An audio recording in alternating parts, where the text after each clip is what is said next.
Chantelle and Josh, come on down to the front. You're on. You'll recognize these people from the film, so we've got movie stars in our midst. Chantelle Richmond is an assistant professor in the Department of Geography at the University of Western Ontario. She's cross-appointed with First Nation Studies and in the Department of Family Medicine. Her training as a First Nation scholar is primarily in health geography, and she's deeply concerned with the current health and social inequalities endured by Indigenous Canadians and the contributions of environmental change to these realities. And as you saw from the film, Chantelle is also someone who comes from a place that she wants to bring lessons of her experience back to in order to make change. And assisted by that, as you saw from the film, Josh Tobias, who's a PhD candidate at Western. He's interested in teaching and research, particularly community-based participator research involving the links between health of Indigenous peoples and their environments. And both Chantelle and Jeff are currently involved with the First Nation Community of Ontario in a CIHR, which is the Canadian Institute of Health Research funded project designed to preserve local Indigenous knowledge among Anishinaabe youth and elders on the North Shore of Lake Superior. And we actually have a sort of we're almost joined by 3 people. We had a little bit of diciness in getting this event to even happen because of the extra baggage that Chantelle is carrying. Which is due soon, right? Yeah. All right. So, not today. Did you want to say a word about James before we? Sure. Okay. So first of all, thanks to everyone for staying. It's really cold in this room. Cuddle up. It's even colder down here. I don't know where it's coming. So James Fortier, unfortunately, can't be here. He is the producer and director of the film, did a lot of the editing work as well. And James is originally from our area, and we actually have the same great-great-grandmother, which is pretty awesome. And so he found his way back to Northern Ontario after he'd been away for a really long time. And it's funny the way it happened because he came back to Northern Ontario, and of course my mother noticed him because he was at the powwow and he was kind of this young guy that kind of didn't really fit in, and so she welcomed him, and it turned out that we were related. And he started saying that he was really interested in film, and my mom said, that's so interesting, my daughter wants to create a film, why don't you guys get in touch? So through the wonder of Facebook and social media, we got connected, and it's just been great. So unfortunately James can't be here. He actually lives in San Francisco, and he's produced a lot of work, and I can actually share some of that maybe with Steve to post if you guys are interested in learning. He's done a lot of stuff, and for the PBS as well. So he's Emmy Award winning. So he's no slouch. Okay. So let's start with some questions or comments from the audience. Anyone have a question or something you want to share? Yeah. So the question starts with a comment that these communities, Indigenous communities like the ones you visited, are subject to an environmental racism. And so the questioner is interested in the tools that might be needed in those communities in order to combat that racism. I think the question suggested what tools could you bring, but you could also expand it to what tools may already be there. Mm-hmm. I think it's a really great question, and I think that there's a long history of this sort of, these processes, these huge industries that are coming in and really exploiting the lands of First Nation communities and having all sorts of impacts like we documented in the film. And unfortunately, there's not a lot of education about this happening in Canada.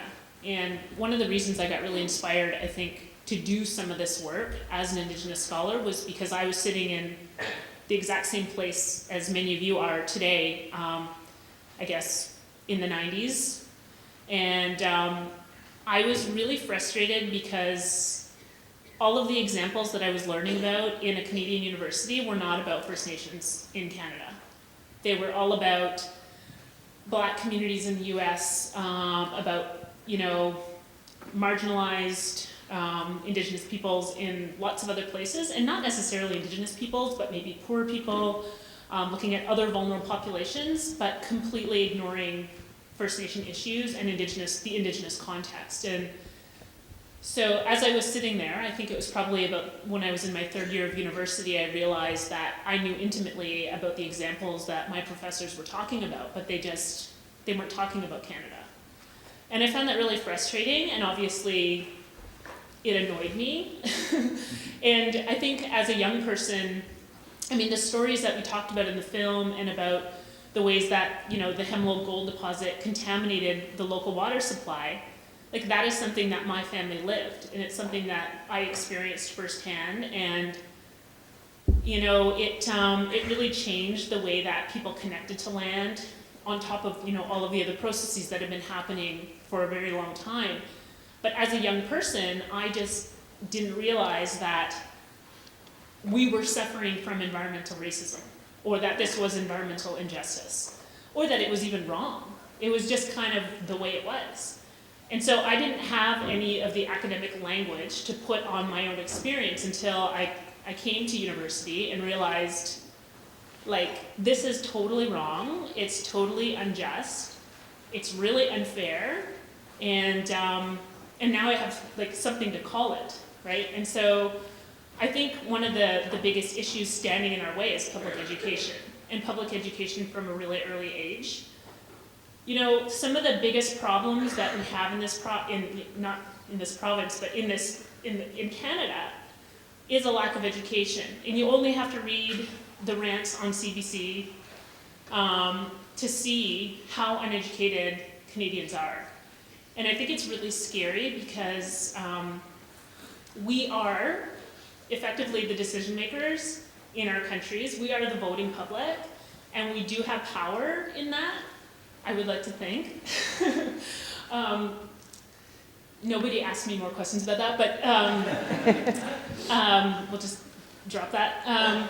But the point I'm trying to make is that if we can start to solve some of the big issues earlier and make it mandatory. I mean, when I interviewed for my job at Western, a huge university, tons of students, it's like a huge part of the voting public in Southern Ontario. I was completely, I think, really disappointed by the lack of knowledge about the students of First Nation issues. And it almost made me feel like I don't think I have a place here. Or like it kind of just annoyed me, and I thought, really? Is this where I want to go and spend my time? And my mom was the one that said, like, that's where you're needed most. Like, it's the place you should be going, because it's where you can start to make change, right? So I don't think I've given you a real answer, like a specific answer, but I think it is about public education and changing attitudes. And because people have really strong stereotypes, and these don't come from nowhere. They come from, our family, our family meal times, things we hear about in the schoolyards, things we read on the internet. And I mean, the impact of social media on young people today is becoming so important so early. Like, I was going to buy Rice Krispies yesterday with my daughter, who's not even 3, and I decided to buy the cheap brand. And she says, "No, Mommy, I want the ones with the guys on them." Like, she's recognizing brands and seeing these patterns and wants the ones that cost $7 as opposed to the ones that cost $3. And so it's just, these are the things we can start early, is my point. Thank you for the question. Okay. So the question's really, are there ways that situation's improved since you were a student, and what can be done now to continue improvement? So it's not a bad story. And it's not, I think our future in Canada is really promising, and I think that a lot of changes have happened even in the time that I was an undergraduate student. I think at the, so I'm a health geographer by training, and so what I'm really interested in looking at is the ways that health are, what's the intersection between health and the environment? And it's like obviously a huge area. But I'm applying it particularly in the Indigenous health example. And I think that for a long time, when people have started to look at, say, Indigenous health and looking at what determinants of Indigenous health are, or even determinants of Canadians' health in particular, or in general.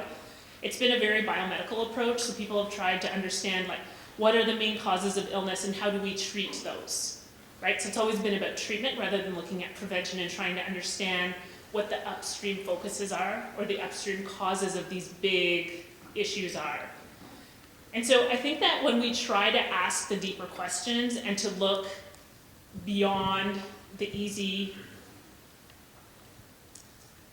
they're never easy, but you know, it's more than prescribing pills. It's thinking about quality of life and thinking about and understanding that dimensions of health are multiple and varied, and they're very interconnected.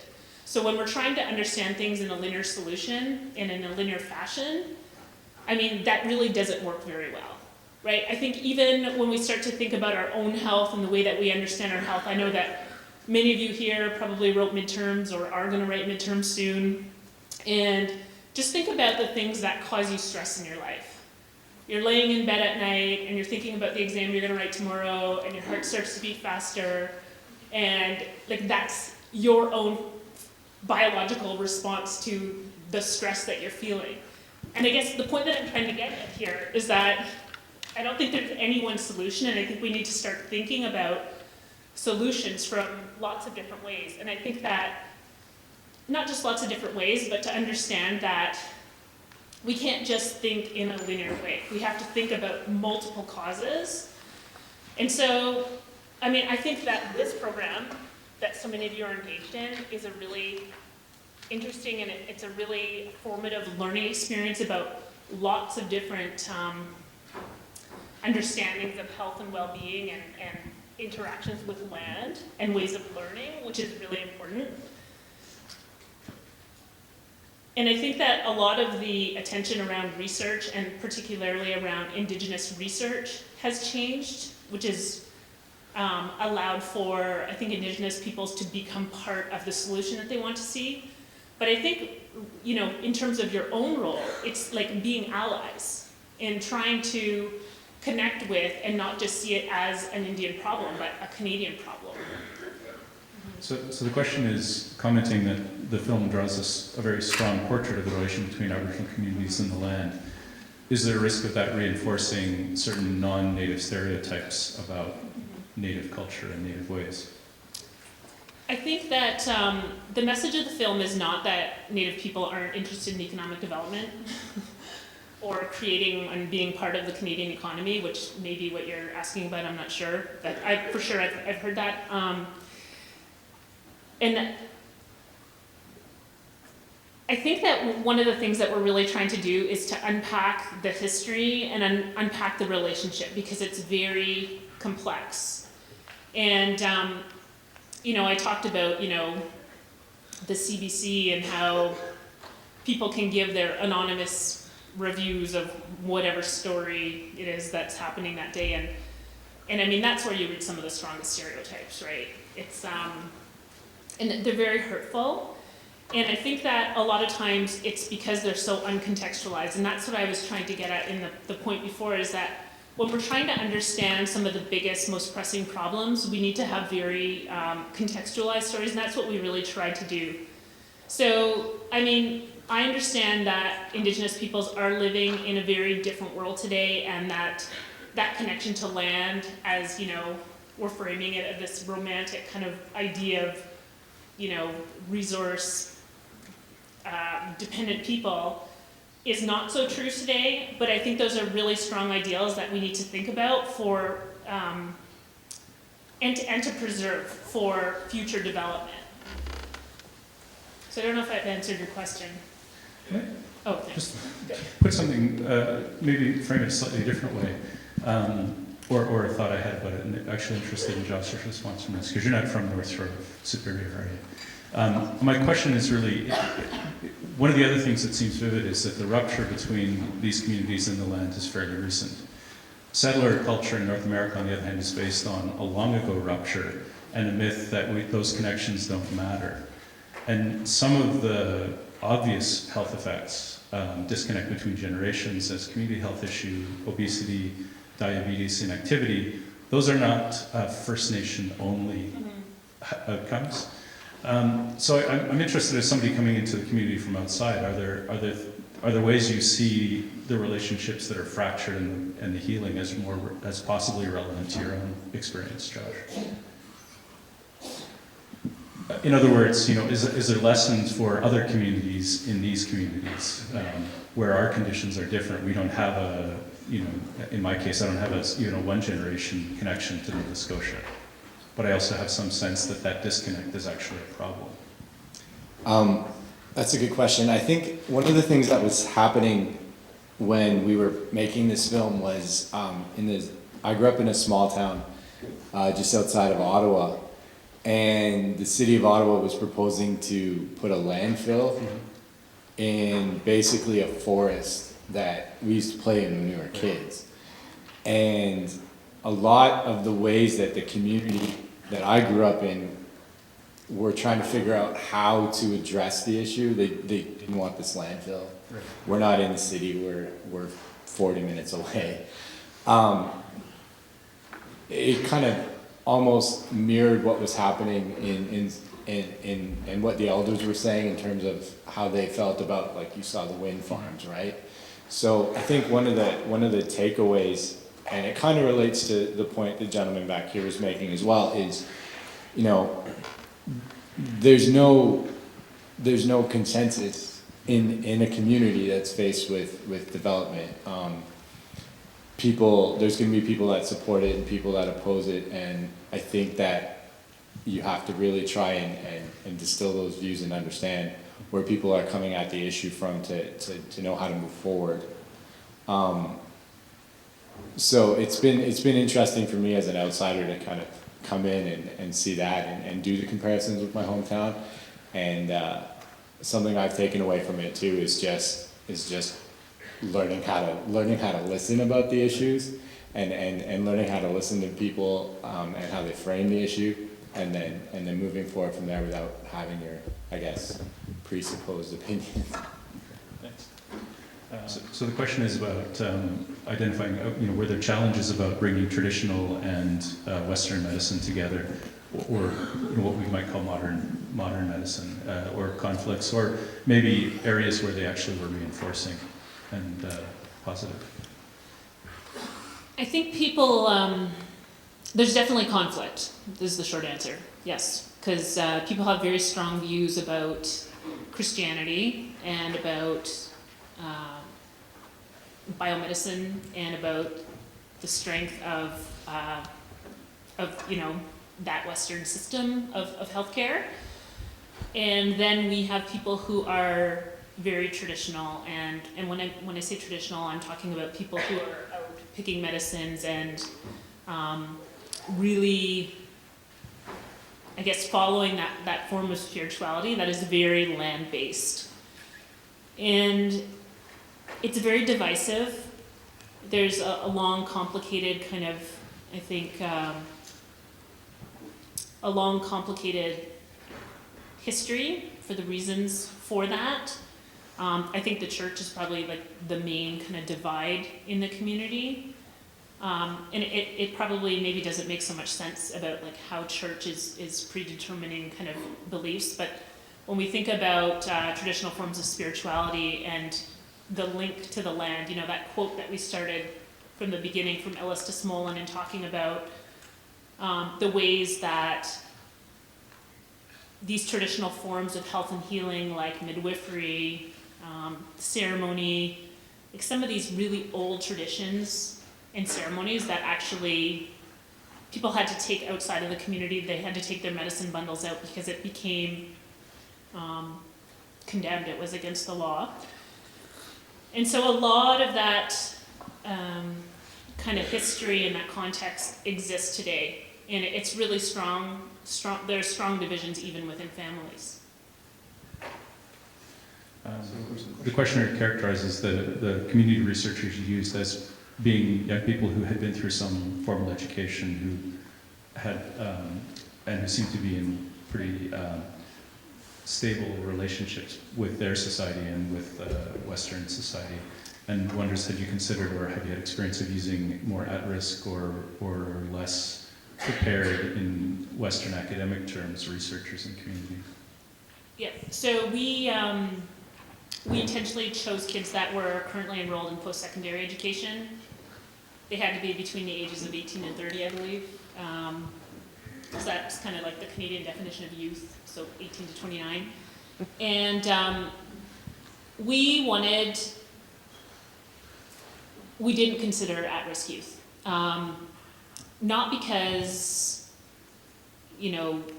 not for any reason, I think, other than, it wasn't part of our criteria. We wanted to know that kids were returning to school in the fall, so they didn't have summer jobs. They weren't going to be, doing whatever they were doing. But also because we wanted kids who were going to show up, who were interested, who wanted to learn, and like attrition's a big issue in youth-based projects. You lose them all the time, and we actually started with 6, ended up with 5.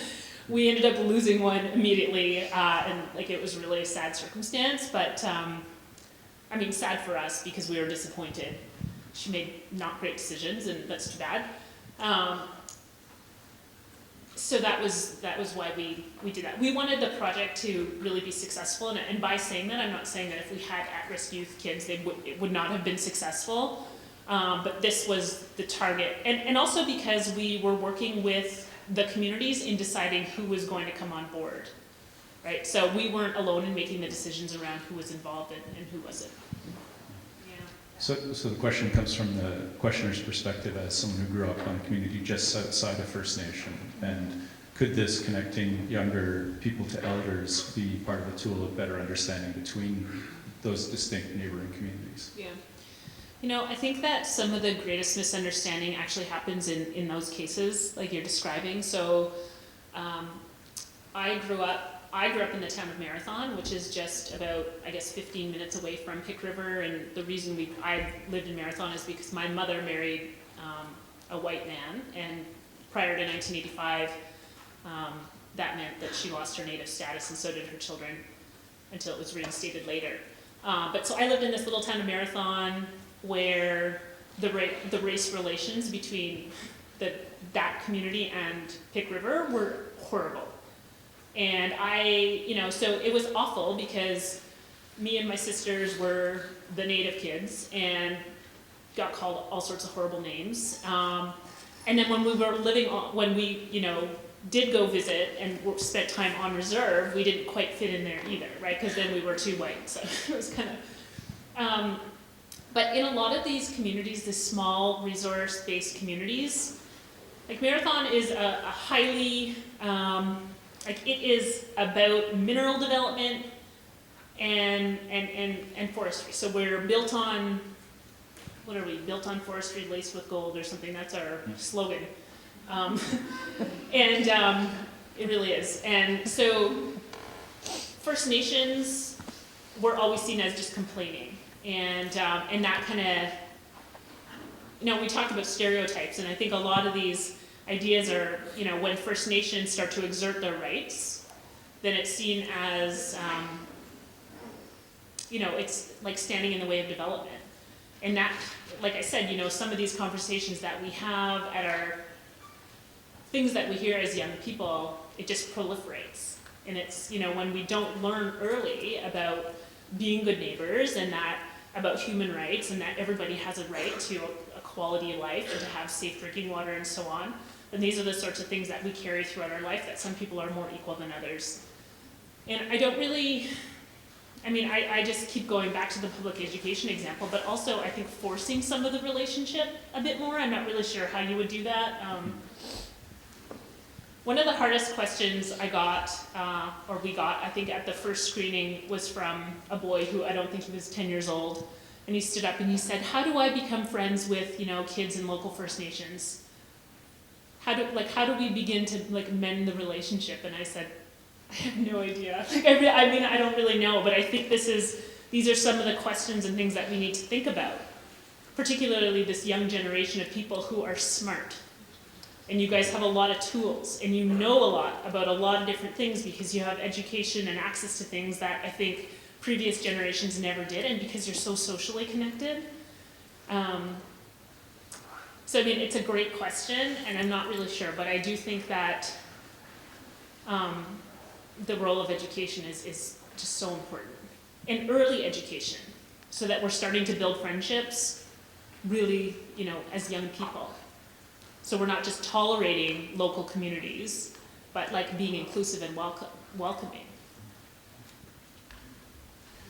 So, as someone who, the questioner is saying, as someone who has no relationship, no connection with First Nations, how can one be an ally in a meaningful way? Well, that's a really good question. I think that your university probably has a lot of resources that could help you. I'm sure there's like an Indigenous student center. Maybe I'll pass it to Josh because he probably like could explain this better than I can as an outsider, so I'm going to pass it to Josh. You apply to go to grad school with Chantelle?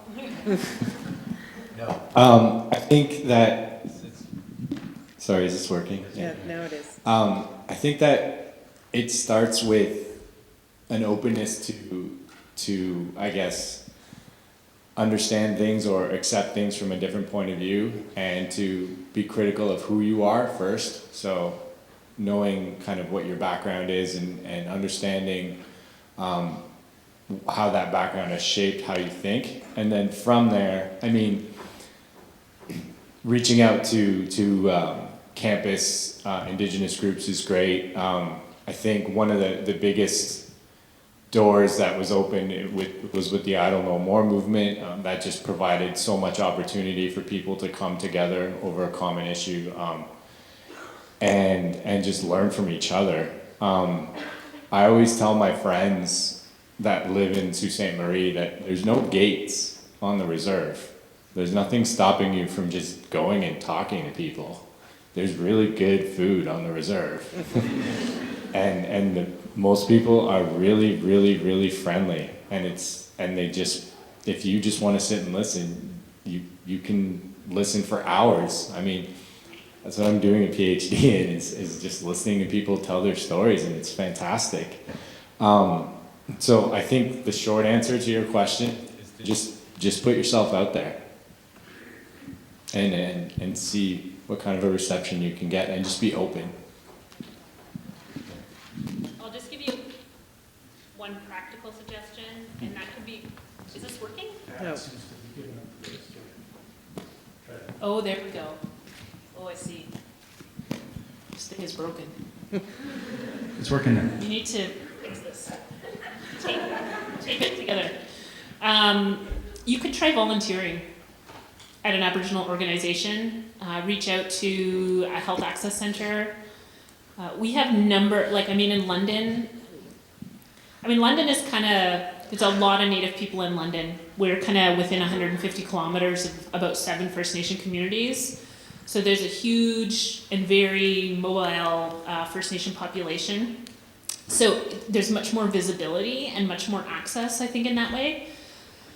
But I think one of the things that, when you do want to be an ally and you do want to do these sorts of things, I would say, all the power to you. I had something to say and I totally went. Sorry. Yeah, I did talk about volunteering. I forget. I'm sorry. I'm digesting right now. I'll add one quick thought, because I think sometimes the exotic challenge seems doable and the immediate one doesn't. And so there may not be a kind of Aboriginal community that's marginalized and caricatured, that's of easy access, that you may not ever, you might have to go to great effort to do that, but there may be other marginalized communities in your proximity that you can speak to. And I think the question, the issues of being marginalized are similar. And the responses also include just refusing to be silent in the face of other people's characterizations of marginalized people. Mm-hmm. As long as we don't call people out on what they say about those Indians or those homeless people or those whatever, then we're doing the same thing. silence is not a form of resistance in any way. So I think it's great to reach out, and I think that you'd find the Mi'kmaq Friendship Center here in certain circumstances is quite welcoming of non-Aboriginal people. And it's just really a question of, are you invading a private thing or are you coming to something public? And there's lots of ways to connect with that through things at Dal and at the Friendship Center. But more importantly, it's just the day-to-day stuff of actually refusing that kind of caricature and marginalization, I think. But this wasn't about me. So the question is about what funds the research. CIHR was certainly there, the Health Institute. And are governments generally supportive, get in the way, or what's your sense of the relationship of this work to government? I think that it depends what you want to do.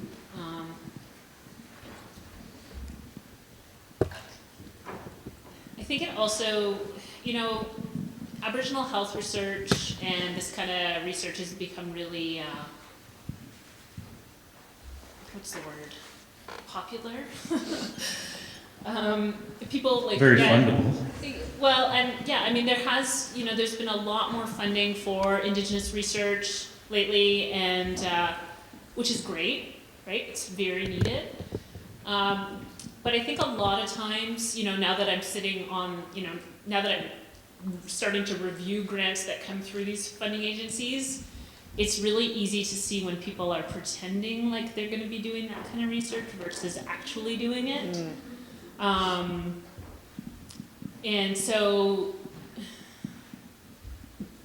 I think there are really great opportunities, and I think, I can't speak about your provincial government because I don't really know what you guys are doing out here in Nova Scotia. And Heather and others could probably answer that better. But I know at the federal level there is a lot of interest. But the great thing about it is that it's becoming increasingly more competitive. It was much easier before, in the last 10 years to get Aboriginal health funding. But now we're starting to train so many more Indigenous scholars and so many people who are interested in doing this that it's becoming really competitive, which is great because it's raising the bar, and it means the quality of research projects we see are really great. So it's a really exciting time to do Aboriginal health research. So you should all do it.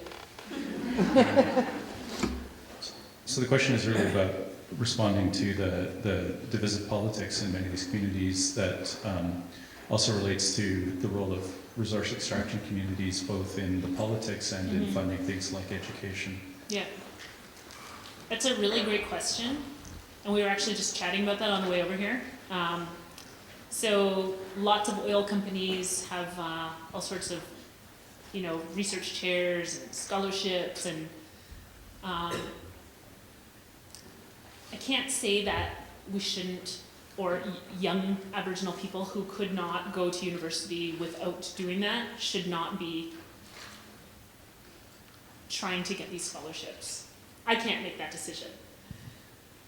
I think personally, so our Pick River is my community, and we're undergoing an environmental assessment right now. It's a joint provincial and federal environmental assessment, and there's board hearings, and I've been summoned, and I've got to give all this information because what's at stake here is the impact benefit agreement for this new mine that's going to be just 15 kilometers upstream. So Pick River is in the process of trying to brand itself as the green energy community. So they have signed on to wind farming. They're very excited about it. But what they're most excited about doing is engaging in industrial development that is working with their community, working with the community. So saying, we are interested, we are going to come and chat with you from the very outset. First Nation communities are not opposed to economic development. It's not like, communities want to live in poverty and want to continue to have the shittiest health in Canada, and to, be unstable and to be socially dysfunctive. It's just that the tradition and the ways that economic development has happened largely without First Nations, but it's happened largely within the traditional territories of First Nation communities. So what we're talking about here is really the abilities for First Nations to be more autonomous and to actually be a part of the process. And to say, you know what, we aren't interested in this for these reasons. We are interested in this, so how can we be part of it, right? And to not just get the leftovers or to bear, you know, the environmental contamination that's going to happen as a result, while say the Township of Marathon has, you know, annual salaries of $100+ grand. That's a big kind of economic inequality. It's a big inequity, really. So the question that you're asking is really tough, and I think at the end of the day, it's a very personal question, but and personal decisions about like what money is ethical to take, and what is the risk of you know, and what are the optics of it. But I think at the end of the day, First Nation communities do want to develop. They just want to be part of the process and part of the decision making. At this point, I'd like to invite Heather Kesselman to come down. Yes. Heather is a colleague in the School of Resource and Environmental Studies, and also is kind of a very regular suggester of really fantastic lectures and presentations. So, what do you want to say, Heather? Okay. So, whatever. Thanks, Steve. I'm freezing. And I'm also always moved when I hear Chantelle speak, and I wanted to thank you both for taking time out of your very busy schedules. I know what it's like to try to ask friends of mine to travel from other parts of the country when they're already so very much engaged in their own research and teaching and other responsibilities. So thank you so much for coming all the way over here. It was a real gift for us, and we have some gifts for you.